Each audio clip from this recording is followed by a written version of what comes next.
अस्सलाम वालेकुम दोस्तों, ये 2 जनवरी 2002 की सुबह थी। पाकिस्तान में साल नौ की तकरीबात इख्तिताम पजीर हो चुकी थीं। मैं अपने अहल व अयाल के साथ मामूल की ज़िंदगी गुजार रहा था और हर वक्त अफ़गानिस्तान में रहने वाले गुमशुदा भाइयों और शहीदों के फ़िक्र में मुब्तला रहता था। मैं उनकी किस्मत पर कुड़ता था मगर अपनी तकदीर से लाइल्म था। तकरीबन 8 बजे का वक्त था। घर के मुहाफ़िज़ों ने इतला दी कि चंद पाकिस्तानी सरकारी एहलकार आपसे मिलने आए हैं। मेहमानों को एक छोटे से कमरे में बिठाया। मैंने अफ़गान रवायात के मुताबिक तीनों मेहमानों का खैर मकदम किया और चाय बिस्किट से तवाज़ो किया। मैं मुतजस्सिस था कि वो क्या पैगाम लेकर आए हैं।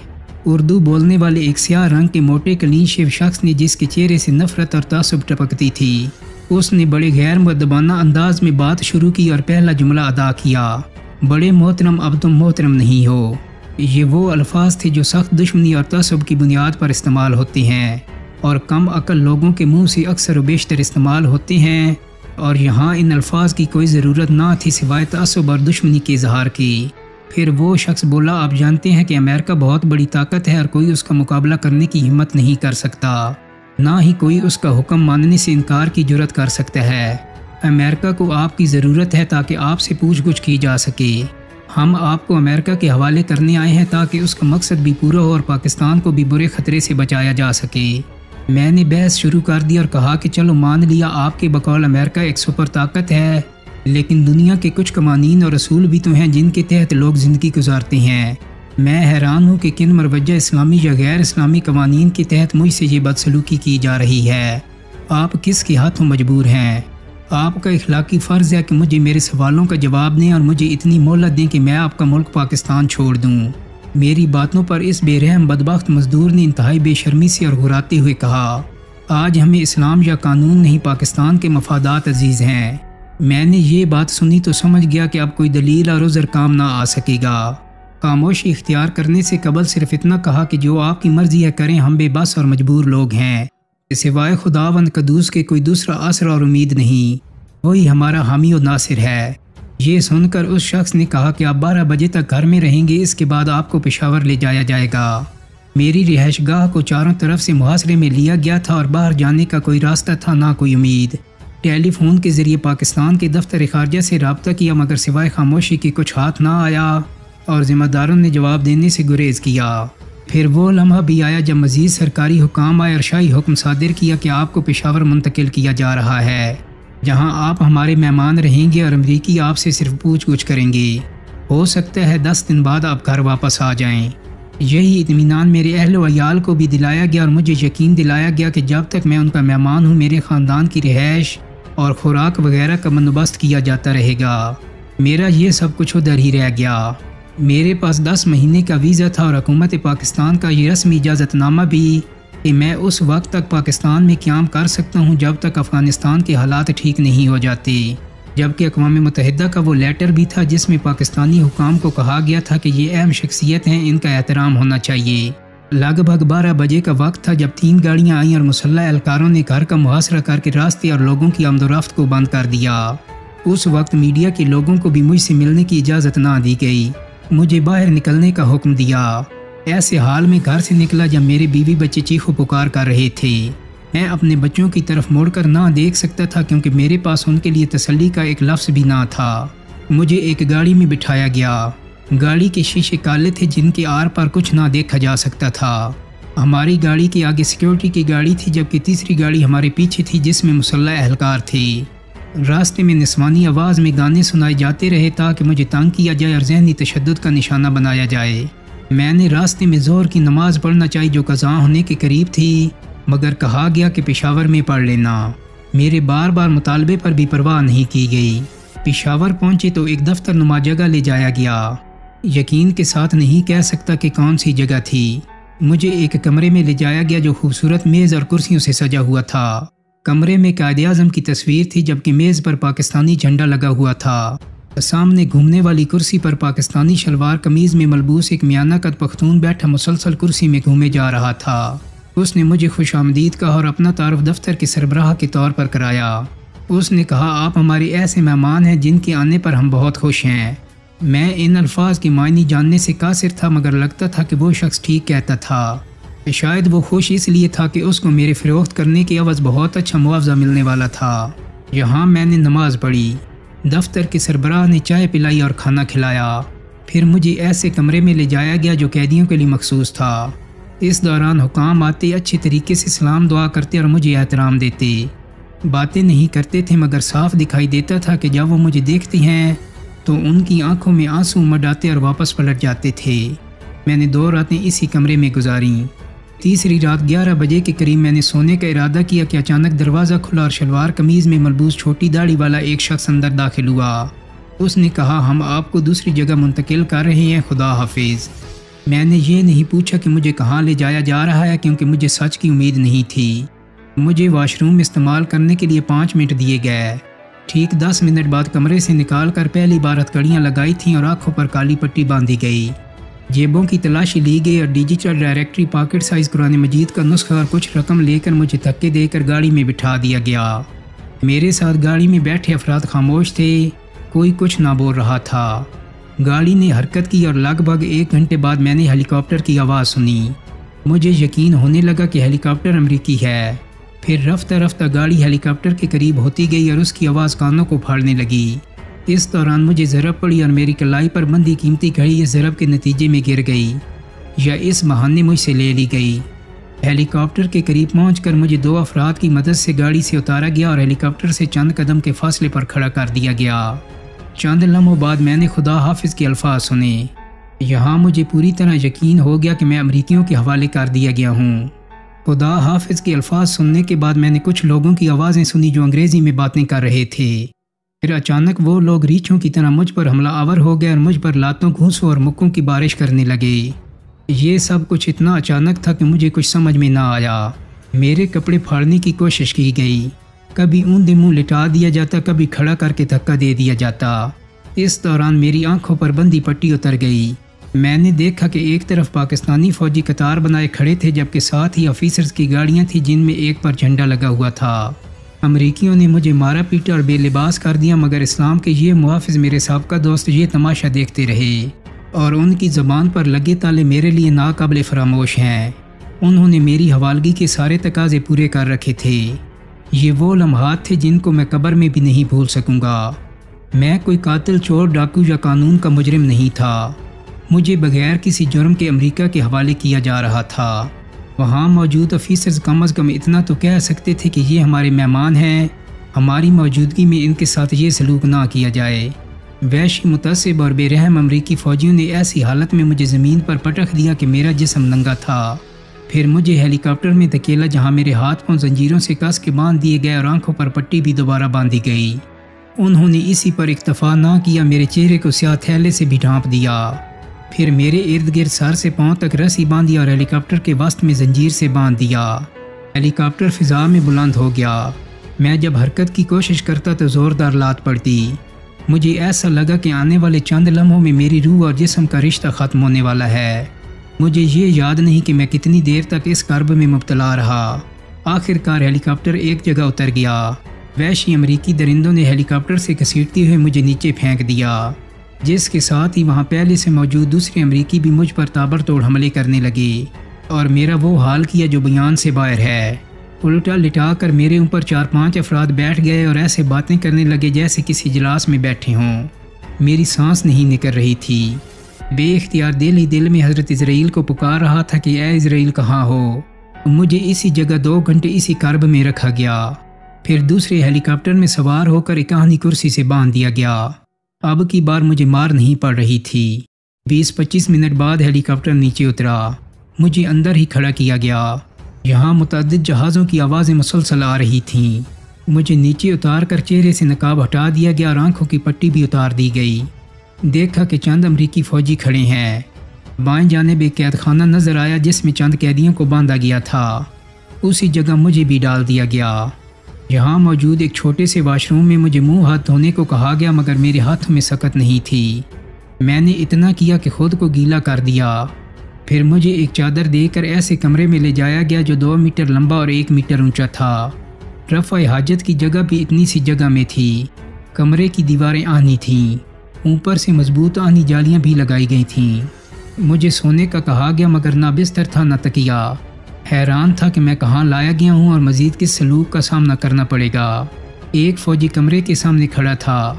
खूब सोच विचार के बाद मुझे इल्म हुआ कि ये एक बिल्कुल बंद जगह थी। 3 और छोटे कमरे थे और एक क्लिनिक। एक मेडिकल स्टोर था जिसके साथ एक कंपाउंडर हमेशा बैठा रहता था। इस कमरे का एक दरवाज़ा था और पानी की भी कमी थी। यहाँ पहुँचकर मुझे महसूस हुआ कि शायद अंडरग्राउंड जेल हो जिन्हें अफ़गानिस्तान की जंग के लिए इस्तेमाल किया जाता हो। सुबह शाम नकलो हरकत और भारी मशीनरी की आवाज़ों से बहुत जल्द मेरे एहसासात यकीनात में बदल गए और ये वाकई एक अंडरग्राउंड जेल थी जिन्हें अफ़गानिस्तान की जंग के लिए मुख्तस किया गया था और हम इसके नीचे छोटे ब्लॉक में थे। बाएं जानिब एक बहुत बड़ा कमरा दिखाई दे रहा था और ऐसा मालूम होता था कि इसमें भी कैदी हैं। 2 दिन के बाद मुझे मालूम हुआ कि मुल्ला फजल मोहम्मद नूरुल्लाह नूरी साहब, बुरहान वसीक साहब और गुलाम रूहानी भी यहीं कैद हैं। ये तमाम तालिबान रहनुमा थे। सुबह मुझे हथकड़ी पहनाकर एक दूसरे कमरे में ले जाया गया जहाँ तफ्तीश का पहला दौर शुरू हुआ। मेरी उंगलियों के निशानात लिए गए, फ़ोटोग्राफी हुई और बायोग्राफी लिखी गई। इसके अलावा कोई सवाल जवाब किए बगैर वापस इसी कैद खाने में लाया गया जहाँ रात का खाना प्लास्टिक के बर्तनों में पड़ा मिला। हल्का फुल्का खाने के बाद बर्तन फ़ौजियों को वापस कर दिए, जिसके बाद सोने का इरादा बांधा। अभी आंखें बांधी हो रही थीं कि फ़ौजियों के शोर से जाग गया। मुझे पकड़कर दोबारा तफ्तीश वाले कमरे में ले जाया गया जहाँ पहली दफ़ा मुझसे उसामा बिन लादेन और मुल्ला उमर के बारे में सवालात पूछे गए कि वो कहाँ थे, किधर चले गए थे, अभी कहाँ होंगे और कैसे होंगे। आम तौर पर तालिबान के रहनुमाओं के मुतालिक पूछा गया कि उनका क्या बना, वो किधर हैं और कैसी हालत में हैं, वो कहाँ चले गए। एक सवाल वो बार बार पूछते रहे कि 9/11 के बारे में आप क्या जानते हैं। 5-6 दिन के बाद सुबह नाश्ते पर मुझे खाकी रंग का यूनिफॉर्म दिया गया और हुक्म दिया गया कि पुराने यूनिफॉर्म की जगह इसे पहन लो। यूनिफॉर्म तब्दील करने के फ़ौरन बाद मुंतकिली का काम शुरू हो गया। तमाम कैदियों के हाथों को प्लास्टिक की रस्सी से बांधा गया और उनके सरों पर थैले चढ़ाए गए। थैलों के तस्मों को उनकी गर्दनों के साथ बांधा गया। आखिरी बारी मेरी थी। मेरे हाथों को भी रस्सियों से बांधा गया। सर पर थैली चढ़ाई गई और तहखाने से ऊपर लाकर इन कैदी भाइयों के साथ बिठाया गया जिन्हें मुझसे पहले लाया गया था। कैदियों में 5 अफ़गान थे जिनका नाम मैंने पहले जिक्र कर दिए। 2 अरब और 1 अमरीकी मुसलमान था और नामा मैं था। याद रहे कि मेरे और उनके यूनिफॉर्म में फ़र्क था। मेरा यूनिफॉर्म खाकी और उनका आसमानी कलर का था। काफ़ी देर तक हमें वहाँ इस बंद हालत में बिठाया गया। सख्त रस्सी से बांधने और दम घुटने की शिकायत की वजह से साथियों की मुसलसल चीखें निकल रही थीं। कोई कैदी पानी मांग रहा था तो कोई हाथों के दर्द की शिकायत कर रहा था। कोई चीखता था कि मेरा दम घुट रहा है। लेकिन इंसानियत नाम की कोई चीज़ ना थी जो हमारी आवाज़ों को सुनते और हमें दर्द व कैद से छुड़ाकर पानी पिलाते और सरों से थैले हटाकर हमें सांस लेने दिया जाता। खाली फ़ौजियों की आवाज़ें और नारे थे जो हमें अंग्रेज़ी ज़बान में लिताड़ते थे और कहते थे, बातें मत करो और हिलो मत। यहाँ मुसलसल हेलीकॉप्टरों की आवाज़ें गूंज रही थीं। 2-3 घंटे हमें यहाँ रखा गया और फिर हेलीकॉप्टरों के अंदर डालकर बांधा गया। तकरीबन 25 मिनट सफ़र के बाद हमें एक और जगह मुंतकिल किया गया। हमें हेलीकॉप्टर से नीचे ज़मीन पर गिराया गया और वहाँ मौजूद फ़ौजियों ने हमारे जिस्मों के साथ फ़ुटबॉल खेलना शुरू कर दिया। मुख्तलिफ फ़ौजी आते रहे और हमें लातों और घूंसों से सख्त मारते रहे, यहाँ तक कि फ़ौजी अपने बूटों से हमारी उंगलियां ज़मीन के साथ रौंदते रहे और हमारी चीखें बुलंद होती रहीं। इसी असना में एक फ़ौजी मुझे तलाश करने के सिलसिले में मेरे पास आया। मेरे सर से थैला उठाया और फिर दोबारा पहना कर शनाख्त के बाद चुपचाप चला गया। मैंने उस वक्त अपने दूसरे कैदी भाइयों को देखा कि वो सख्त तकलीफ़ में थे। अमरीकी फ़ौजी उनके जिस्मों से लातों और घूंसों के साथ खेल रहे थे और उनकी चीखें बुलंद हो रही थीं।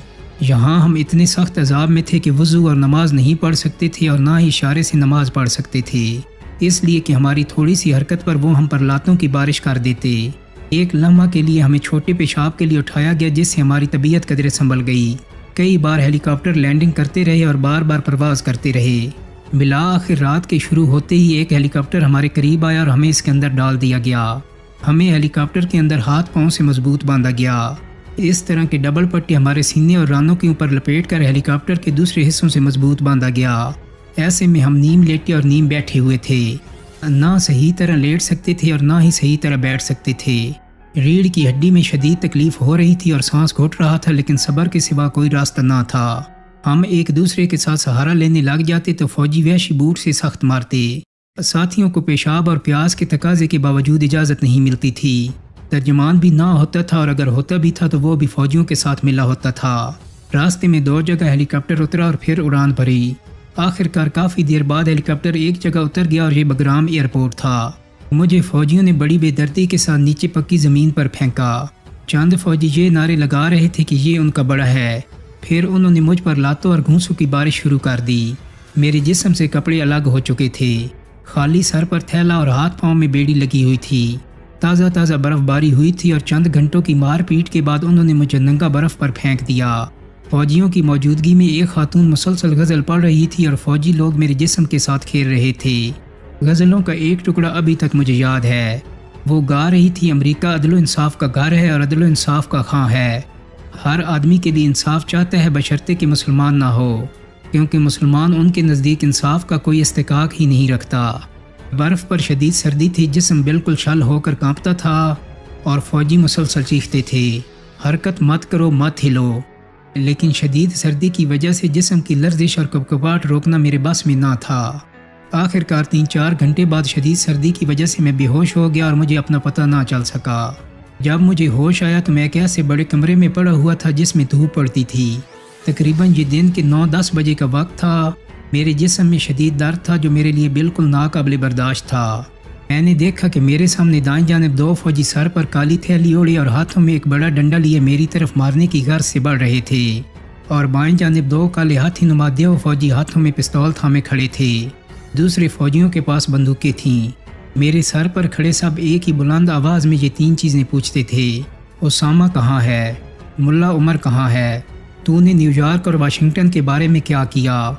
ये लोग जब मुसलसल चीखे और फिर इन्हें मालूम हुआ कि मेरे अंदर बोलने और हरकत करने की ताकत नहीं, तो उन्होंने कुछ वक्त के लिए मुझे छोड़ दिया। फिर आसमानी कलर का यूनिफॉर्म पहनाकर मुझे एक ठंडे गड्ढे में फेंका गया। शदीद तकलीफ़ और सर्दी की वजह से मैं फिर बेहोश हो गया। जब दोबारा होश आया तो मैं एक लिहाफ के अंदर लिपटा हुआ था। बड़ी मुश्किल से मैंने सर लिहाफ से इस हाल में निकाला कि मेरे हाथ और पांव जंजीरों से जकड़े हुए थे। मैं सोचता रहा कि यही क्यूबा का जेल खाना ग्वांतानामो बे होगा, लेकिन फिर नज़र दौड़ाने के बाद मैंने वहाँ दीवारों पर तालिबान की पुरानी तहरीरें बमा तारीख देखी तो मुझे पता चला कि ये तो क्यूबा नहीं, अफ़गानिस्तान ही है। ये एक छोटा सा टूटा फूटा कमरा था। गेट पर एक अमेरिकन खातून फौजी बैठी थी जो मेरे पास आई और पूछा कि आपको क्या चाहिए, लेकिन मुझ में तो ज़बान हिलाने की सकत ना थी। वो बार बार पूछती कि आपको इंग्लिश आती है। आखिर जवाब ना मिलने पर वो वापस जाकर अपनी जगह बैठ गई। ये असर का टाइम था।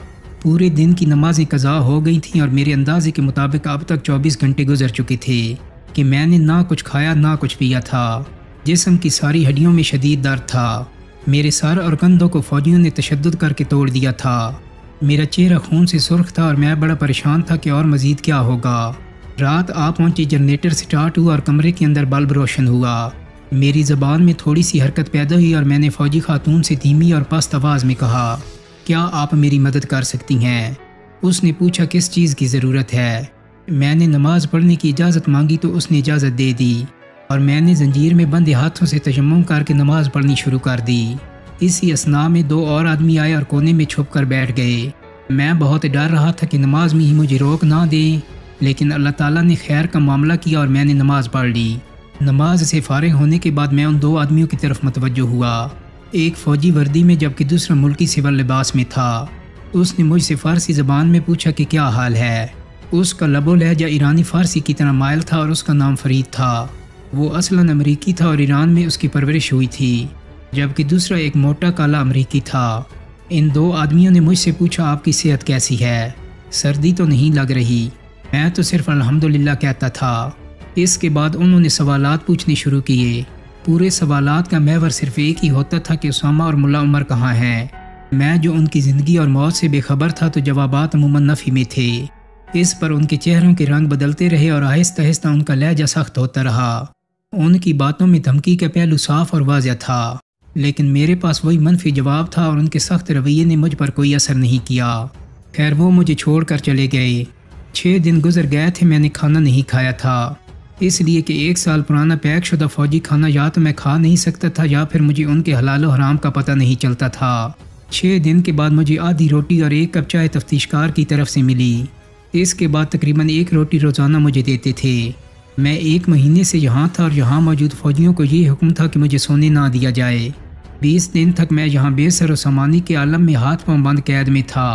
मेरे हाथ पांव खाने के लिए और ना ही किसी दूसरी ज़रूरत के लिए खुलते थे। इसके बाद ईरानी तफ्तीशकार के ज़रिए मुझे एक छोटा सा पैकेट साइज़ कुरान मजीद मिला, तो अब मैं इसकी तिलावत में मसरूफ़ रहता था। लेकिन शदीद सर्दी थी और बाज़ औक़ात में मैं अपने ऊपर ओढ़नी को भी सीधा नहीं कर सकता था, इसलिए कि सर्दी के मारे मेरे हाथों की उंगलियां शल हो जाती थीं। एक दिन सुबह सवेरे 24 या 25 जनवरी 2002 को 8-9 बजे के करीब तकरीबन 6 आदमी मेरे कमरे में लाए गए, जिनके सरों पर थैलियाँ चढ़ी हुई थीं और उन्हें कमरे के कोने में बिठा दिया गया। 1-2 मुसल्लह फौजी दरवाजे के पीछे बैठ गए और एक लम्हे की खामोशी के बाद आपस में बातें शुरू हो गईं। उन्होंने मुझसे अपना तारुफ करवाया। उन 6 के नाम ये थे: सालिम सक्कर, सुलेमान यमनी, शेख फैज़ कुवैती, शमीरुल जज़ायरी, तारिक मोहम्मद कासिम हलीमी। 3 दिन से हम साथ थे और आखिरी दिन हमें एक और जगह मुंतकिल किया गया। हलीमी साहब को तफ्तीश के लिए ले गया और हमने इशा की नमाज़ पढ़ी। इसके बाद फ़ौजी आए और हमें नीचे कमरे में ले गए। वहाँ दूसरे भाइयों के हाथ पैर बांधते हमने देखा और ऐसा लग रहा था कि उनको दूसरी जगह मुंतकिल किया जा रहा है। तकरीबन 20 के करीब कैदी यहाँ मौजूद थे, जिनके हाथ पांव और सर मजबूत बांधे गए थे, जो कि किसी और जगह मुंतकिली की अलामत थी। बड़ी तेज़ी के साथ फ़ौजियों ने मेरे हाथ पांव बांधे और सर पर वही काला थैला चढ़ाया और फिर मेरा सर दूसरे कैदी के शाने पर टिकाए रखा और इसी तरह मेरे शाने पर एक और कैदी का सर लगाया। 1 घंटा तक ये सिलसिला इसी तरह जारी रहा। इसके बाद हम सब को खड़ा किया गया और ऊँटों की तरह एक लाइन में खड़ा करके हमारे हाथों को एक पतली सी तेज़ धार रस्सी से बांधा गया। फ़ौजी रस्सी दाएं बाएं खींचते तो कैदियों की चीखें दर्द व तकलीफ़ के मारे आसमान से बातें करती, इसलिए कि रस्सी उनके बार बार मुख्तलिफ समतों में खींचने से हाथों के अंदर घुस जाती थी। हमारी इस लाइन में एक कैदी नाफे जो कि सूडान के थे और उनके दोनों पाँव पहले से शदीद ज़ख्मी थे। वो गरीब मजलूम बहुत चीखता था। ताजिकिस्तान के मोहम्मद यूसुफ और यमन के मुख्तार मेरे पड़ोस में कैद थे। उन्होंने अपनी बीता सुनाई कि किस तरह वो गिरफ्तार हुए और दोस्तम के वहशी फ़ौजियों के मुजालिम का शिकार बने। वो कहते थे कि दोस्तम और उनके साथी तालिबान मुजाहिदीन को गोली ना मारते बल्कि खुले मैदान में खड़ा करके नंगा कर देते, कानों में लकड़ी के टुकड़े ठोंस देते और पत्थर मार मार कर मार देते थे। तालिबान को नंगा करके पहले मैदान में फिराया जाता, फिर हाथ पांव बांध कर कंटेनर में बंद कर दिया जाता और ताला लगाकर कंटेनर के नीचे आग जला दी जाती। इस तरीके से दोस्तम ने 5 से 8 हज़ार तालिबान को जान से मारा। मोहम्मद यूसुफ ने बताया कि मेरे नाखन प्लास के ज़रिए नोचे गए। वो बाकायदा पासपोर्ट लेकर अफ़गानिस्तान गया था और कंदूज में मजदूरी किया करता था। वो कहता था कि एक कंटेनर में 300 तालिबान को ठोंस ठोंस कर बंद किया जाता। कंटेनर के बाहर जो आवाज़ें सुनाई देती तो लगता कि वो सख्त तकलीफ़ में मुब्तला हैं। उनमें से कोई कहता कि हुज़ूर सल्लल्लाहु अलैहि वसल्लम आ रहे हैं, कोई कहता हम जन्नत जा रहे हैं। यूसुफ ने कहा कि मुझे भी 3 दिन तक कंटेनर में बंद रखा गया। 3 दिन बाद जब कंटेनर खोला गया तो इसमें सिर्फ चंद अफराद ही जिंदा बचे थे, जिनमें से एक मैं भी था।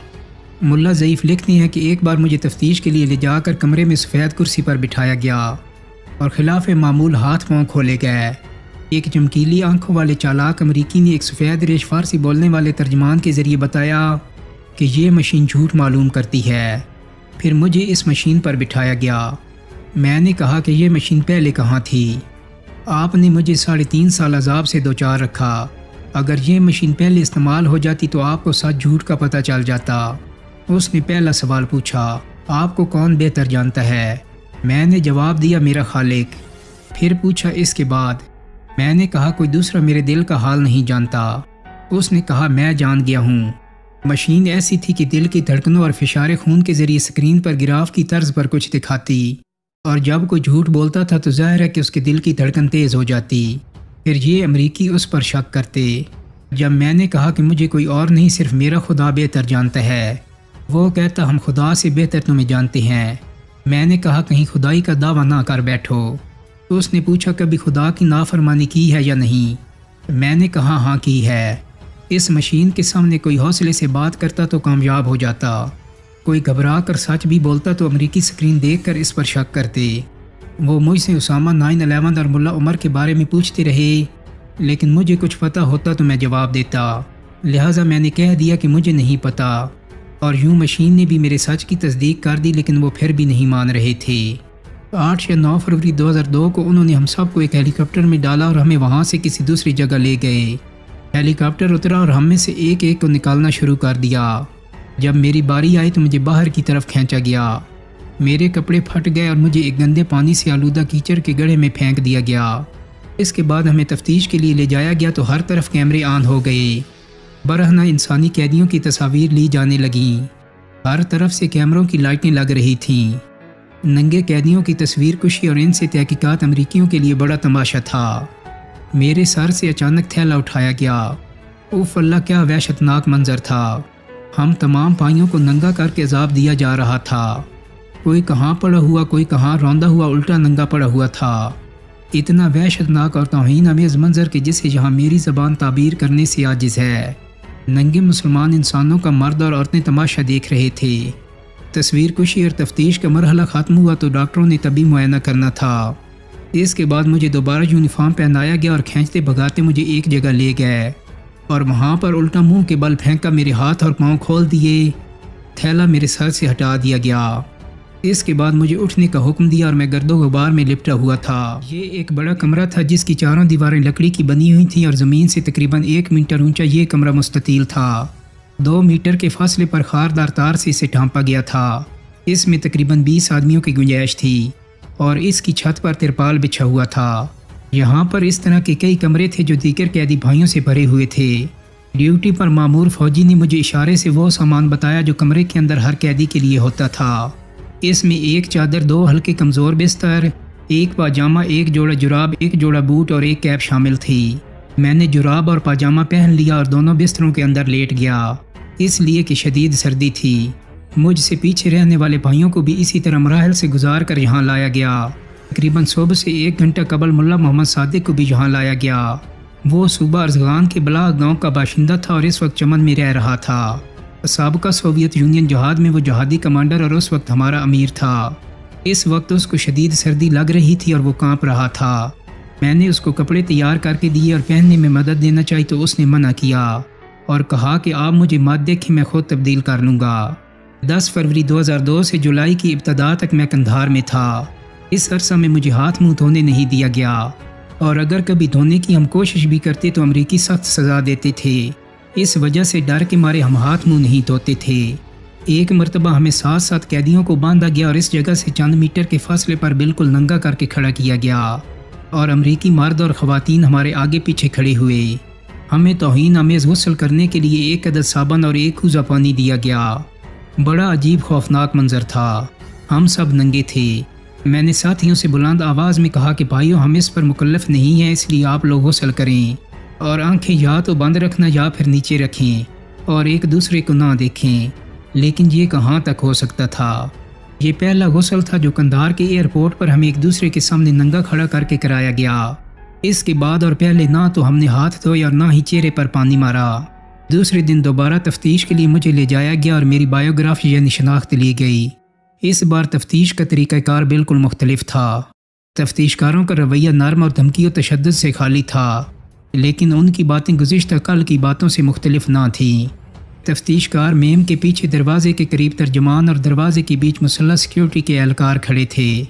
मुल्ला उमर और उसामा के मुतालिक पूछते रहे और मेज़ पर पड़े सुर्ख रंग के कागजात पर लिखते रहे। सुर्ख रंग के कागज़ पर नोट करना मेरी समझ में नहीं आया। मामूल के मुताबिक कार्रवाई पहले सुर्ख कागज़, फिर पीले कागज़ और आखिरी मरतबा सफ़ेद कागज़ पर कलम बंद किया करते थे। इसके बाद फौजियों ने मेरा सर ढांपा और पुरानी जगह वापस ले गए। तफ्तीश के लिए लाने और ले जाने का ये अजियतनाक सिलसिला काफ़ी दिनों तक जारी रहा। कंधार का कैद खाना निस्बतन आसान और सख्ती ज़्यादा ना थी। मसलन हर खेमे में 20 कैदियों की गुंजाइश हुआ करती थी और हम 10 से 20 अफराद तक एक खेमे में रहते थे।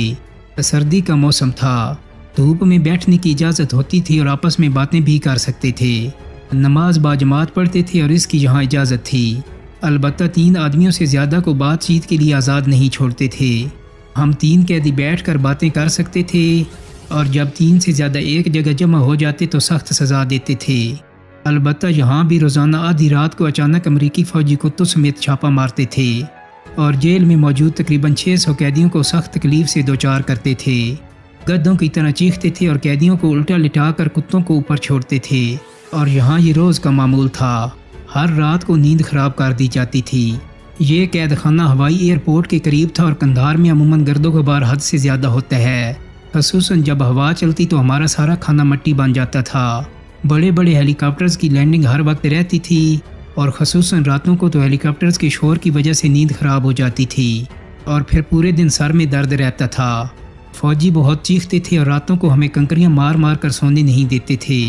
दिन रात कैदियों की 3 मरतबा नंबरवार हाजिरी होती और फिर बाद में 2 मरतबा होती, और हर एक कैदी को नाम के बजाय नंबर के ज़रिए पुकारा जाता था। मेरा नंबर 306 था। वो 306 बोलकर मेरी हाजिरी लेते थे और मेरी रिहाई तक मेरा यही 306 नंबर था।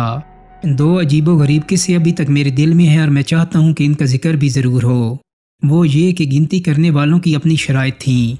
चंद दिनों बाद हाजिरी लेने वाला बदलता रहता और दिन रात का हाजिरी लेने वाला भी अलग अलग होता था।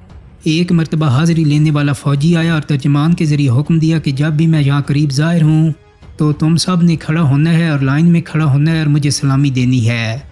तुम लोगों को खामोशी से नज़रें झुकाकर हाजिरी देना होगी, और जब मैं हाजिरी बोलूँगा तो तुमने बोलकर मुझे अपना नंबर शुमार बताना होगा, और इसके बाद पीछे जाकर खड़ा होना होगा, और जब तक मैं हुक्म नहीं दूंगा वहीं खड़े रहोगे। खिलाफ वर्जी पर मुझे गुस्सा आएगा और दुनिया में मुझसे कोई बदतर ना होगा। मैं ये सोचता रहा कि इतने कम रुतबा फ़ौजी की क्या हिम्मत, वो हज़ारों मुसलमानों की तौहीन कर रहा है और कैदियों के साथ तमाम आलमी कवानीन को रौंद रहा है।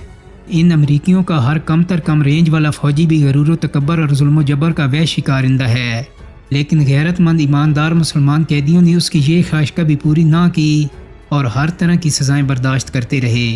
दूसरा किस्सा ये है कि दोपहर के वक्त हाजिरी लेने वाला एक काला कलोटा बंदर की शक्ल का फ़ौजी जो कई दिनों तक मुसलसल हाजिरी लेता रहा था, दोपहर के वक्त शदीद गर्मी में साथी कैदियों को आधा घंटा हाजिरी लेने से पहले शदीद धूप में खड़े किए रखता, और अल्लाह की पनाह इतने गरूर तकब्बर से लाइन सीधी करने चलता था कि मैंने आज तक ऐसा काला फ़िरौन नहीं देखा। ये किस्सा मैं इसलिए नहीं भुला सकता कि इंसानी हकूक़ के ठेकेदार जो एक शेर से टिड्डी दिल तक के लिए कानून रखते और इसका प्रचार करते हैं, हम बेगुनाह मुसलमानों के लिए उनके यहाँ कानून नाम की कोई चीज़ क्यों नहीं है। एक दिन इस बदबख्त फ़ौजी ने मेरे हाथों में शीशे का एक छोटा सा टुकड़ा देखा और फ़ौरन मुझ पर टूट पड़ा कि ये क्या है, फ़ौरन मुझे दो। मैंने शीशे का ये बारीक ज़रा उसकी तरफ फेंक दिया तो उसने मुझसे पूछा ये कहाँ से लाए हो।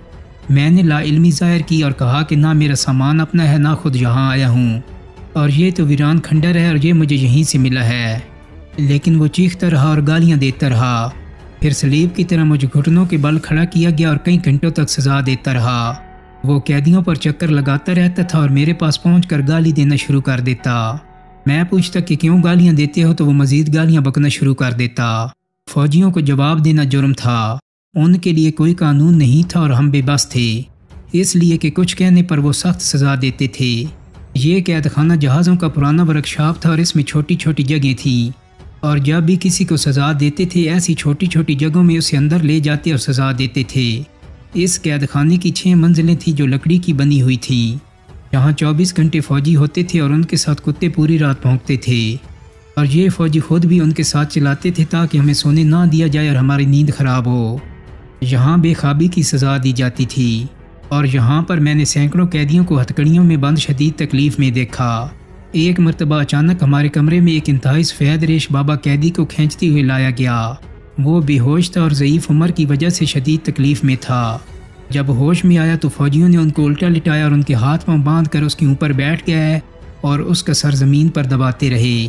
बाबा समझा कि शायद मुझे ज़बह किया जा रहा है।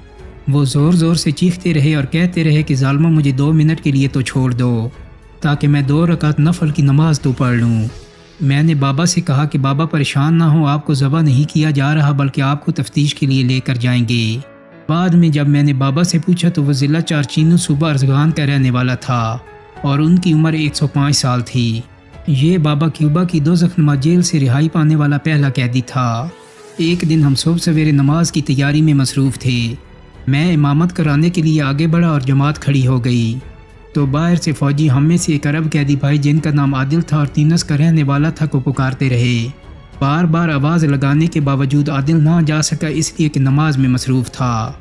लेकिन जब मैं सजदे में गया तो एक फ़ौजी आकर मेरे सर पर बैठ गया और दूसरे आदिल को दौरान नमाज ही खींचते हुए घसीटते हुए तफ्तीश के लिए ले गए।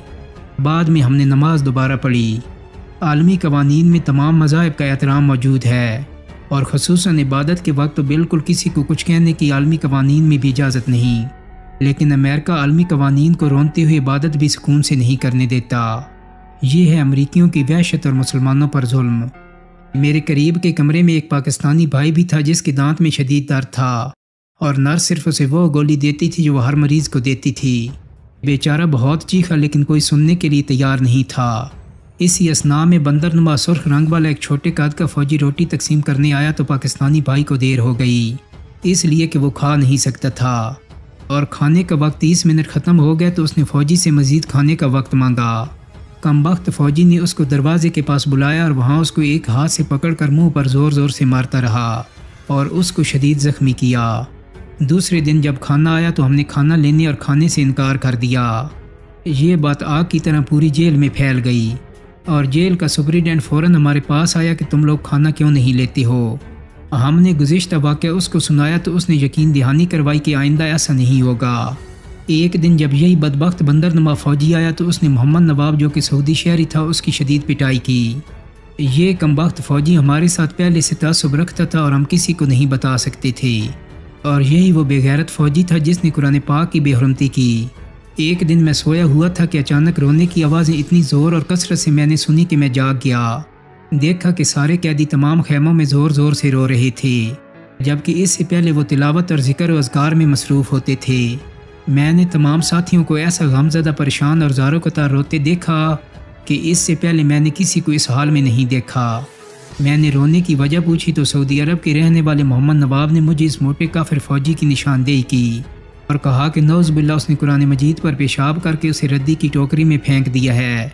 ज़ाहिर है इस तरह कुरान मजीद की बेहुरमती एक आम मुसलमान के लिए भी काबिल बर्दाश्त नहीं। ये ऐसा वाक़या था कि जो सबसे ज़्यादा दर्दनाक और अज़ियतनाक था। इसके बाद हमने हिलाल अहमर के कारिंदों से कहा कि जेल में मौजूद तमाम कैदियों से कुरान मजीद वापस ले लिए जाएं, इसलिए कि हम इसकी हिफाजत नहीं कर सकते और इसकी बेहुरमती हमारे लिए कतन नाकाबिल बर्दाश्त है। लेकिन हिलाल अहमर ने यह काम नहीं किया। पता नहीं अमरीकियों ने उन्हें मना किया या फिर क्यों उन्होंने ऐसा नहीं किया, लेकिन अमरीकियों ने हमें इत्मीनान दिलाया कि आइंदा कुरान मजीद के साथ इस तरह नहीं होगा और इस हरामी फ़ौजी को सज़ा दी जाएगी। लेकिन अफसोस कि वह हरामी फ़ौजी उसी कैद खाने में घूमता फिरता था और उसी तरह दिल आज़ारी और तौहीन आमेज़ सलूक करता था। एक दफ़ा आधी रात को तकरीबन 1 बजे मेरा नंबर पुकार कर मुझे नींद से जगाया गया और तफ्तीश के लिए मुझे दूसरी जगह ले गए। वहाँ पर एक तफ्तीशकार और तर्जुमान पहले से मौजूद था। फिर 2 और मज़ीद तफ्तीशकार आ गए। मेज़ पर चाय पड़ी हुई थी और उन्होंने बड़ी खुशामद की और फिर कैद खाने के मुताल्लिक कुछ पूछा। फिर घर वालों का पूछा कि आपको उनका कोई पता हालो अहवाल है कि नहीं। मैं बहुत हैरान हुआ कि इतनी नरमी क्यों कर रहे हैं। फिर मुझसे उन्होंने कहा कि हमने बहुत तहकीक की है, आपके ख़िलाफ़ हमें कोई भी सबूत नहीं मिला और अमरीकी कैद में हमारे लिए कोई फ़ायदा नहीं। हम चाहते हैं कि आपको रिहा कर दें, लेकिन आप ये हमें ज़रूर बताएं कि आपको किस चीज़ की ज़रूरत है और ये बताएं कि हमारे साथ मुल्ला उमर और उसामा की गिरफ़्तारी में आप कितनी मदद कर सकती हैं। हम अभी से आपकी रिहाई का बंदोबस्त करते हैं। उस लम्हे मेरे लिए गिरफ़्तारी उस रिहाई से 1000 दर्जा बेहतर थी कि मैं अपने मुसलमान भाइयों के सार का सौदा काफरों से करूं। मैं बात दूसरी तरफ ले गया और मैंने उनसे पूछा कि आखिर आप मुझे ये बताएं कि आप लोगों ने मुझे क्यों गिरफ़्तार किया है। तो उन्होंने जवाब में कहा कि हमारा ये ख्याल था कि तुम अलकायदा के रुकन होगे और तुम्हें अलकायदा के माली मराजा और कारकुनों का इल्म होगा और 9/11 के बारे में तुम्हें मुकम्मल मालूमात होंगी, लेकिन तुम हमारी तहकीकात के मुताबिक बेगुनाह निकली और तुम सिर्फ़ एक मुहब्बे वतन शहरी हो। तो मैंने उनके जवाब में कहा कि आपके कौल के मुताबिक जब मैं बेगुनाह हूँ और आपने अमरीकियों और आपके पाकिस्तानी गुलामों ने मुझ पर जुल्म किया, फिर मेरी रिहाई के लिए शराइत क्यों लगाई जा रही हैं और बगैर किसी शर्त कैद के क्यों रिहा नहीं किया जा रहा। लेकिन तफ्तीशकार बराबर माली और मादी लालच देते रहे और 3 दिन तक ये सिलसिला जारी रहा। मेरे इनकार पर उनका लबो लहजा एक मरतबा फिर सख्त हुआ और फिर पुराना सिलसिला दोबारा शुरू हो गया। एक रोज़ सुबह के वक्त जब हम खेमे के अंदर बैठे हुए थे कि बहुत से फ़ौजी हमारे खेमों में आए और 10-10 कैदियों को जंजीरों और बेड़ियों से बांध कर बाहर ले गए। हम आपस में तरह तरह की क़ियास आराइयाँ और तबसरे कर रहे थे। कोई कह रहा था कि हमें रिहा किया जा रहा है, कोई कहता था कि नहीं किसी और जगह मुंतकिल किया जा रहा है। गर्ज जितने मुँह इतनी बातें थीं। इसके बाद बारी बारी कैदियों के सरदारियाँ, मूछें और भवें मोड़ दी गईं। इस तरह मेरी बारी भी आई। मेरे लिए ये मरहला मौत से सख्त था। मेरी दाढ़ी, भवें और सर के बाल मोड़ दिए गए और मैं बेबस था। मुज़ाहमत पर मुझे ज़ोरदार थप्पड़ खाना पड़ा। इसके दूसरे दिन मुझे फिर तफ्तीश वाले कमरे में ले जाया गया। ये कंधार में मेरी तफ्तीश का आखिरी मरहला था। तफ्तीशकार ने मुझे बताया कि 1 जुलाई को ग्वांतानामो बे के लिए आपकी परवाज़ होगी। हम उन कैदियों को ग्वांतानामो बे भेजते हैं जो मरते दम तक वहाँ रहेंगे और मौत के बाद भी ये गारंटी नहीं कि उनकी मैयत वापस लाई जाएगी या नहीं। अब ये आपके पास आखिरी मौका है, बताएं घर जाना है या ग्वांतानामो बे। घर वापसी के लिए इस तफ्तीशकार ने अपनी वही पुरानी शराइत दोहराई। बाल्फाज दीगर मुझे कहा कि आपको रिहाई के बदले में अमरीकी जासूस बनना होगा। तफ्तीशकार ने सोचने के लिए फिर एक दिन की मोहलत दी और कहा कि खूब सोच समझ कर कल जवाब दे दो। मैंने बगैर किसी तामुल के जवाब दिया, कल बुलाने की ज़रूरत नहीं, मैंने सोच लिया है। मैं किसी किस्म की मसलियत से काम नहीं लूँगा क्योंकि मैं खुद को कसूरवार नहीं समझता। आपकी मर्ज़ी, जहाँ ले जाना चाहते हैं ले जाएं। मेरा जवाब सुनने के बाद मुझे वापस खेमे में लाया गया। मैं इस बात का इंतज़ार करने लगा कि कब मुझे ग्वांतानामो बे रवाना किया जाएगा। इसके अगले दिन मेरी दाढ़ी, सर के बाल और मूंछें फिर मोड़ दी गईं। 1 जुलाई 2002 की शाम बहुत ज़्यादा तादाद में अमरीकी फ़ौजी आए और हम में से 8 अफराद को कतार में खड़ा करके सरों पर काले थैले चढ़ाए गए, कानों में रुई ठोसी गई और हाथ बांधे गए। हम 8 अफराद को एक दूसरे कमरे में मुंतकिल कर दिया गया, जहाँ हमारे कपड़े उतारे गए और हमारी बरहना फोटोग्राफी शुरू हुई। इसके बाद सुर्ख रंग के कपड़े और सुर्ख बूट पहनाए गए। हाथ पाँव में हथकड़ियाँ और बेड़ियाँ डाली गईं। हथकड़ियाँ ऐसी सख्त थीं कि हम अपने हाथों को हरकत तक ना दे सकते थे। कुछ देर बाद हमें मार मार कर और धक्के दे देकर जहाज़ में सवार कराया गया, जहाँ हम सब को एक मुश्तरका जंजीर से बांध कर उसको ताला लगा दिया गया। जंजीर को इस कदर कस कर बांधा गया था कि कोई भी साथी हरकत ना कर सकता था, ना आगे ना पीछे ना दाएं बाएं। एक नए अजाब ने हमें घेर लिया। जहाज़ ने उड़ान भरी। हर कैदी के सामने 2 फौजी खड़े हो गए। वक्त गुजरने के साथ साथ कैदियों की फरियाद भी बढ़ती गई। मेरे साथ ही बंदे खैरुल्लाह खैर खान ने कई बार हाथों में तकलीफ़ की शिकायत की, मगर बेसूद। मैं भी सख्त अजियत से दो चार था। कमर टूटती महसूस हो रही थी। पाँव में इतना शदीद दर्द था जैसे काटे गए हों। हम सब के हाथ पाँव सूज गए। हथकड़ियाँ और बेड़ियाँ हाथ पाँव में चुभ गई थीं, जिनको उतारते वक्त अमरीकियों को भी दिक्कत हुई। हमें जहाज़ से एक एक करके उतारा गया, फिर एक दूसरे के पीछे बांध कर गाड़ियों में ठोंसा गया। इंग्लिश और अरबी ज़बानों में हरकत ना करने का हुक्म बार बार सुनाया जाता। कोई हरकत करता तो ज़ोरदार लात उसका मुकद्दर बन जाती। हम सब को गाड़ियों से उतारा गया और सीधा एक क्लिनिक ले जाया गया, जहाँ सारे कैदियों के एक्सरे कराए गए। फिर एक तफ्तीश वाले कमरे में ले जाया गया। मेरी बारी आई तो पहले मुझे उस कमरे में बांधा गया। कुछ देर बाद एक शख्स आया जो फ़ारसी बोलता था। उसने पूछा, कैसे हो? मेरा नाम टॉम है, मुझे यहाँ तफ्तीश के लिए मामूर किया गया है। मैं सख्त थका हुआ था, बात ना कर सकता था। सिर्फ इतना कहा कि मैं बात करने की ताकत नहीं रखता, फिर देखेंगे। मगर इसका बात करने का इसरार बढ़ता रहा। मैंने सोचा कि पहले ग्वांतानामो बे भेजे जाने से डरता था, अब डर काहे का है, बल्कि अब तो मैं मौत को अपनी ज़िंदगी पर तरजीह देता था। टॉम जितना इसरार करता मैं इतना ही सख्त होता गया, हत्ता कि वो मायूस होकर वापस पलट गया। कुछ देर बाद फौजी आए और मुझे रवाना कर दिया। हम सब कैदियों को उस कैद खाने में ले जाया गया जो आहनी कंटेनर से बनाया गया था। यहाँ हाथ पाँव खोले गए। एक फौजी आया और कैदियों को पहले से तैयार किया गया खाना दिया। यहाँ खुशी की बात यह थी कि 5 महीने के बाद पानी मिला जिससे हम वज़ू कर सकें। मैंने जल्दी जल्दी वज़ू बनाया, नमाज पढ़ी और सो गया। कुछ देर सोया था कि कैदियों की आवाज़ से जागा जो बुलंद आवाज़ में बातें कर रहे थे। रात लंबी हो गई थी। कुछ भाइयों ने कहा कि यहाँ धूप नहीं निकलेगी। किसी ने ख्याल जाहिर किया कि यहाँ रात 18 घंटे की होगी। हकीकत कोई भी ना जानता था। मैं फिर सो गया, तहज्जुद के लिए भी ना उठा। फजर की नमाज तक गहरी नींद सोता रहा। ना फौजियों की आवाज़ थी, ना कुत्तों के भौंकने की। सुबह हुई, नमाज पढ़ी, फिर गपशप का सिलसिला शुरू हो गया।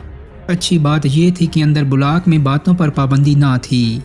हर कैद खाने की लंबाई 6 फुट और ऊंचाई 4.5 फुट थी। जस्ती चादर की एक शीट कैद खाने के दरमियान में वेल्ड की गई थी जो चारपाई का काम देती थी। बैतुल खिला कैद खाने के अंदर ही बनाया गया था। गोया नींद, खुराक, नमाज और रफ़ हाजत सारी ज़रूरतें इतनी सी मुख्तसर जगह में पूरी करनी होती थीं। इस जगह को आप पिंजरे का नाम दे सकते हैं। 2 पिंजरों के माबैन आहनी जालियाँ थीं। रफ़ हाजत के वक्त बहुत मुश्किल पेश आती थी। कोशिश हमारी ये होती कि एक दूसरे से पर्दा कर सकें। हम जिस परवाज़ में आए थे इसमें 7 अफ़गानी भाई थे जबकि बाकी अरब थे। 24 घंटों में सिर्फ 15 मिनट वॉक की इजाज़त मिलती और इस दौरान भी हाथ पीछे बंधे होते। बहुत अरसे तक नाखून काटने और सर के बाल मोड़ने की मशीन का बंदोबस्त ना था। खाना बहुत कम मिलता था। कभी कभार ऐसा भी हो जाता कि पूरा महीना एक मरतबा भी पेट भरकर खाना नसीब ना होता। भूखा रखने की वजह से अक्सर कैदी बीमार रहते। खाना फौजी तकसीम करते थे और इस तकसीम का कोई कानूनी अंदाज़ा नहीं था। प्लास्टिक के लिफाफों और बर्तनों में खुराक तकसीम होती थी। डिस्पोजेबल बर्तन वापस ले लिए जाते और तल्फ करने के बजाय उन्हीं बर्तनों में दोबारा खाना दिया जाता। बंद कोठरियों में कैदियों को नमाज के औकात का पता ना चलता, इसलिए हर कैदी अपने अंदाजे के मुताबिक नमाज पढ़ता। निस्बतन खुले कैद खानों से अजान की आवाज़ आती तो अमरीकी फ़ौजी हवा में मुक्का लहरा कर नफरत का इजहार करते। सख्त सर्दी की वजह से अक्सर कैदी बैठ कर सोते थे। बैतुल खिला भी खुला था और पर्दे का कोई इंतज़ाम नहीं था। बदन की गर्माइश के लिए कैदी अक्सर छलांगे लगाते थे, यानी एक जगह खड़े होकर जंपिंग किया करते थे। वाशरूम में टॉयलेट पेपर होता ना पानी, इसलिए अक्सर कैदी पीने का पानी अपनी सफाई के लिए रख देते और पानी इसलिए भी कम पीते ताकि पेशाब ना आए। इसी वजह से रोटी भी कम खाते ताकि लैट्रीन की ज़रूरत पेश ना आए। एक दिन एक फ्रेंच कट दाढ़ी वाला तफ्तीशकार आया। उसने मुझे कहा कि आपके लिए खसूसी तौर पर वाशिंगटन से आया हूँ। करीब आया और मेरे हाथ पाँव ऐसे देखने लगा जैसे कोई डॉक्टर हो। मेरे ज़ख्मों के निशानात देखकर अफसोस करने लगा और पूछने लगा कि इन जालिमों ने आपको इतना सख्त मान कर रखा, इनको रहम क्यों ना आया।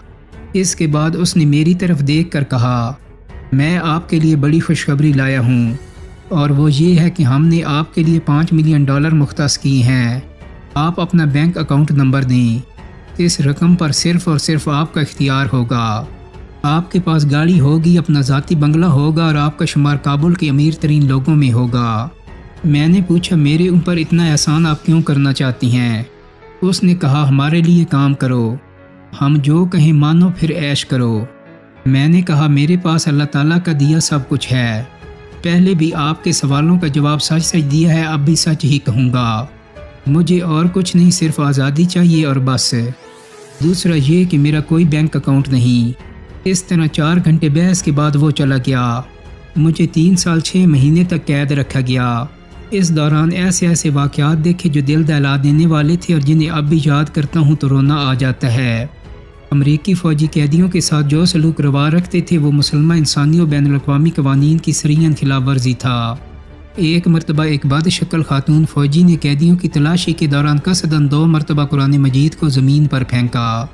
कैदियों ने इस बेहुरमती पर खातून फ़ौजी को सज़ा देने का मुतालबा किया, मगर अमरीकी फ़ौजी हुकाम ने इस मुतालबे पर कान नहीं धरा। पहले कैंप के कैदियों ने इस जुल्म पर हड़ताल शुरू कर दी, जिसका दूसरे और तीसरे कैंप के कैदियों ने भी साथ दिया, जिस पर 12 अमरीकी फ़ौजियों ने कैदियों पर यलगार कर दी। वो कैदियों को पकड़ पकड़ कर उनकी मूछें, दाढ़ी और अबरू साफ़ कर देते। किसी की आधी दाढ़ी छोड़ देते और किसी की एक मूछ। इस जुल्म व ज़्यादती पर बाकी कैदी अल्लाह अकबर के नारे लगाते, जबकि बाज़ फ़ौजियों को गालियों और बद्दुआओं से नवाजते। गुआंतानामो बे में तफ्तीश के मराहिल बड़े अजीब थे। तफ्तीश का महवर कोई ख़ास इशू नहीं था। शायद ये सारे तफ्तीशकार हम सब कैदियों को इंतहाई सादा समझते थे और हमसे ऐसे पेश आते जैसे हम बच्चे हों। एक दिन छोटे कद के मोटे शख्स ने आकर इंतहाई बदतमीज़ी से बात शुरू की। मेरे जवाबात पर तंज़ी अंदाज में मुस्कुरा भी देता और आखिरकार उसने वो सवाल पूछ ही लिया जो उसके दिल में मालूम नहीं कब से जागुज़ी था। उसने पूछा, ये मुसलमान आखिर कब हमारे सामने सर तस्लीम खम करेंगे। इस सवाल से मेरा खून खौल उठा, मगर मैंने हौसला करके जवाब दिया कि आपकी ये ख्वाहिश कभी भी पूरी नहीं होगी। मुसलमानों का एक गिरोह आपके खिलाफ इमाम महदी की ज़हूर तक जहाद करेगा और आखिर में गलबा मुसलमानों का ही होगा। उसने पूछा, ये गिरोह किसका होगा, तालिबान का या अलकायदा का या किसी और का। मैंने कहा कि ये मुझे मालूम नहीं, मगर ये याद रखें कि आप अपने अहदाफ तक इस कदर आराम से नहीं पहुँचेंगे। उसने लंबी सांस ली और कहा, काश ये इमाम महदी जल्द सामने आए और हम उनसे निपटें ताकि मुसलमानों की ये आखिरी उम्मीद भी ख़त्म हो। मई 2004 रमज़ानुल मुबारक को मुझे एक बार फिर तफ्तीश के लिए ले जाया गया। जिस कमरे में मुझे बिठाया गया वहाँ एयर कंडीशनर और टीवी भी लगा हुआ था। खिलाफ मामूल मेरे हाथ पाँव खोले गए। वहाँ 2 अमरीकी तफ्तीशकार थे। जबकि तीसरे ने अमेरिका के अफ़गानिस्तान में कायम सफारत खाने के एहलकार के तौर पर अपना तारुफ करवाया। अफ़गान बाशिंदे ने खुद को अफ़गान हुकूमत का एलची बताया। बातें शुरू हुई तो उनका रवैया बड़ा शाइस्ता था। उन्होंने मुझे खाना खिलाया, जिसको मैं सही मायनों में खाना कहूँगा, जो 4 साल बाद मुझे नसीब हुआ था। उन अफराद ने वादा किया कि वो मेरी रिहाई के लिए भरपूर कोशिशें करेंगे, मगर इसके बाद भी मैं 1 साल तक ग्वांतानामो बे में रहा। 1 नवंबर 2005 को एक तफ्तीशकार ने खुशखबरी सुनाई कि अगले हफ्ते आपको रिहा कर दिया जाएगा, मगर इससे पहले आपको किसी दूसरी जगह मुंतकिल किया जाएगा, घबराना नहीं। पहले ही दिन मुझे ऐसी जगह ले जाया गया जिसको पहले मैंने कभी ना देखा था। ये जगह ज़िंदगी की तमाम सहूलतों से आरास्ता थी। पहली दफ़ा मैंने अपने लिए खुद यहाँ कहवा पकाया, जिसका मुझे बड़े अरसे से अरमान था। दूसरे दिन 4 बजे के करीब एलची आया और मेरे साथ बैठकर मेरे घर और अफ़गानिस्तान के हालात के मुतालिक मालूमात फराहम की और कहा कि कल रात 12 बजे आपकी अफ़गानिस्तान के लिए परवाज़ होगी। तीसरे दिन मुझे फिर उस जगह ले जाया गया जहाँ पहले सज़ा दी जाती थी, मगर उम्मीद थी कि रेड क्रॉस के लोग आएंगे। मामूल तो यही था कि रिहाई के वक्त रेड क्रॉस के लोग कैदी से मिलते, मगर अचानक चंद अमरीकी वीडियो कैमरों के साथ अंदर आए। उनके साथ एक पश्तो तर्जमान भी था। एक 2 स्याह कागजात उनके हाथ में थे जिस पर अंग्रेज़ी में कुछ लिखा गया था और साथ में पश्तो तर्जमा भी था। कागज़ मेरे हवाले किया गया और कहा गया कि इस पर दस्तखत करें। कागज़ पर दर्ज शिकें कुछ इस तरह थीं। कैदी अपने जुर्म का इकरार करता है, यूनाइटेड स्टेट्स ऑफ अमेरिका से माफ़ी मांगता है, अमेरिका की तरफ से जुर्म की माफ़ी और रिहाई पर उसका शुक्रगुजार है। कैदी अलकायदा और तालिबान का साथी था, आइंदा दोनों के साथ ताल्लुक़ नहीं रखेगा और उनके साथ तामुन नहीं करेगा। कैदी आइंदा दहशतगर्दी की कार्रवाइयों में हिस्सा नहीं लेगा। कैदी आइंदा अमेरिका और उसके इत्तेहादियों के मफादात के ख़िलाफ़ कोई काम नहीं करेगा। अगर कैदी ने इन शिकों की खिलाफ वर्जी की तो उसे फिर गिरफ्तार किया जाएगा और सारी उम्र कैद में रखा जाएगा। इस हल्फनामे को पहले पढ़कर सुनाया गया, जिसे वीडियो कैमरों में भी महफूज किया गया। फिर मुझे दस्तखत करने को कहा गया। मैंने कागज़ इंतहाई गुस्से से दूर फेंका और कहा, मैं मजलूम हूँ, मुजरिम नहीं हूँ। कभी भी अपना ना करदा जुर्म तस्लीम नहीं करूँगा, कभी मुआफ़ी नहीं मांगूंगा, कभी भी अपनी रिहाई पर अमेरिका का शुक्रिया अदा नहीं करूँगा। मैंने कौन सा जुर्म किया है? मुझे किस कानून के तहत मुजरिम साबित किया गया है? मैं तालिब था, हूँ और तालिब रहूँगा। अलबत्ता अलकायदा का कभी साथी नहीं रहा। किसी दहशतगर्दी के वाक़या में मेरा हाथ था। मुझे बताइए अगर आप सच्ची हैं। उन्होंने कहा कि अगर आपने दस्तखत नहीं किए तो आप रिहा नहीं हो सकते। मैंने साफ इनकार कर दिया और कहा कि अगर मुझे सारी उम्र भी कैद में रखा जाए फिर भी मैं ये नहीं मानूंगा कि मैं मुजरिम हूँ। कई मरतबा वो बाहर निकले, फिर अंदर आए, कई बार इसरार किया, मगर मैंने दस्तखत नहीं किए। चौथी बार अंदर आए तो कहा कि अगर आपको कागज़ की लिखी शिकें मंजूर नहीं तो कुछ और लिखें, और वो लिखें जो आप चाहते हैं। मजबूरी के आलम में कलम उठाया और लिखना शुरू कर दिया। मैं मुजरिम नहीं हूँ, कभी किसी जुर्म का इर्तिकाब नहीं किया। एक मजलूम मुसलमान हूँ जिसके साथ पाकिस्तान और अमेरिका ने जुल्म किया और 4 साल कैद में रखा। मैं यकीन दिलाता हूँ कि अमेरिका के ख़िलाफ़ सरगर्मियों में हिस्सा नहीं लूँगा। मैंने दस्तखत करके कागज़ उनके हवाले कर दिया और गहरी सोचों में गर्क हो गया कि मेरा लिखा हुआ मानेंगे भी या नहीं, और मेरी तहरीर में वो कोई तहरीफ भी कर सकती हैं। बहरहाल कुछ देर बाद एलची रेड क्रॉस के नुमाइंदों के साथ आए, मेरे साथ बैठे और रिहाई की खुशखबरी दी। मैं उसके 1 दिन बाद काबुल के हवाई अड्डे पर उतर रहा था। मुझे काबुल अजनबी अजनबी लगा। जगह जगह हिफाजती मोर्चे बनाए गए थे। दोस्तों, उम्मीद करता हूँ कि मेरी आज की वीडियो आपको पसंद आई होगी। अगर वीडियो अच्छी लगी है तो इसको लाइक और शेयर कर दें। मेरे चैनल को सब्सक्राइब करने के साथ साथ बेल आइकन को भी क्लिक कर दें ताकि आपको मेरी आने वाली मज़ीद वीडियोस के नोटिफिकेशन मिलते रहें। बहुत जल्दी एक नई वीडियो के साथ मुलाकात होगी। अपना बहुत सारा ख्याल रखिएगा। अल्लाह हाफिज़।